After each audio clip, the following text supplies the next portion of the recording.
Thank you and welcome back to the second segment of the show for today. We're talking to Major Brian Gilliam, the area commander for the Salvation Army. And of course, Major Gilliam, before we had our first commercial break, you were talking about some of the programs and some of the activities of the Salvation Army. And I'd like to continue that discussion to have you to give us that kind of information relative to areas outside of the child care area. Well, this past July, we started a new program. It's known around town as the Red Shield Family Initiative. And this is the first of its kind that the Salvation Army has endeavored to do. And what we have accomplished is bringing together 30 nonprofit agencies from around the greater Nashville area into our facility under one roof, providing all the services that people need to move from welfare to work. And there are people that are on a time clock, and the time is running out for many of them to be able to establish themselves in a job so that they're independent from welfare because they're going to come off of that time. And so bringing together 30 nonprofit agencies is not an easy task, and getting everyone to commit to a mission of, all right, let's make a difference with these individuals. And we've got government agencies as well as these nonprofit agencies working together with that mission.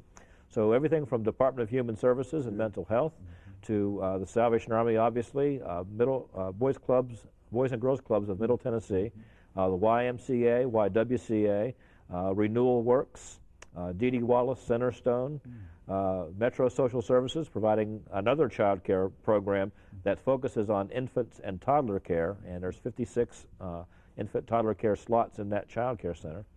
The Boys and Girls Club doing the after-school program and recreational sports with football teams and basketball teams and cheerleading and those activities. So there is something constructive for kids to come to, participate in team sports, which is important, but also getting tutoring and help with their homework, working on computers and enhancing those skills.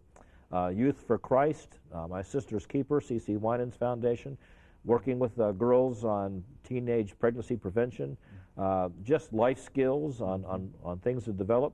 Red Cross is going to be doing some courses on how to help someone in a time of a crisis. If you come home and if someone's having a heart attack, what do you do? How can you assist them and help save their life? What do you do when you feel threatened and endangered? How do you go about finding a safe place? So a lot of different things like that, so that there's no barrier, there's no excuse for someone who's trying to move from welfare to work. Everything that they need is comprehensively being provided.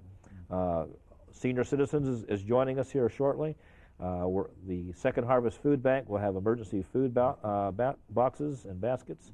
The Neighborhood Health Clinic is locating there on our property so that those who need help with medicines can get that without charge. So it's a real comprehensive thing of providing every facet of every need of every family living there, and we're concentrating on East Nashville because it's the highest concentration of welfare families in the city of Nashville, and it's one of the highest concentrations of crime in our city. The statistics that just came out about homicides, the northern border of that being Berry Street. Well, Berry Street is the south border of our properties. So we're right on the edge of such a horrible thing as homicide that does exist. And I think people would be amazed at the conditions that some people here in Nashville are living in and what they're facing on a day-to-day basis. And then you begin to understand why we're having some of the problems that we're having, why kids can't learn, because the environment they're coming from is not one that's really conducive to that. The average family is a single mother with 3 or more children with an average income of less than $6,000 per year. When you think about that, it's staggering. How do they survive? How do they make it? So we're centered right where we need to be, and we're thankful for all these agencies who have come together to form this coalition, this collaboration of effort to help meet the need. And excuse me, let me interrupt, because I've heard of this concept of a one-stop shop kind of idea. Right. But now, how were you able to bring all of these individuals together? Because I think you're talking about virtually a united way within your own building there. How were you able to bring all of these? Well, the attractiveness thing for them was they could come into the neighborhood and service the people without having to build a facility. Because you go into a whole capital campaign or wanting to build, and unfortunately, East Nashville is not the area that a lot of people are wanting to build in right now. So because our facility was there, and our facility was really underused, and we didn't like that. We wanted it to be filled with people from early in the morning till late at night, rendering services at whatever time it was needed. So it helped us to make better use of a facility that already existed, took away their need to build something, but gave them a presence in the community where they wanted to be, where the people they need to serve are located. So, I mean, everyone's within walking distance pretty much of coming to the center. And I think all the agencies really have a same mission in mind of really making a difference in someone's lives. So I think that was the easy part, giving up territory and breaking through those barriers that divide us, because we are different agencies and we are seeking funding a lot from the same sources. So that was the barrier to overcome on our part. But the benefit is going to be the people who are in need of our services.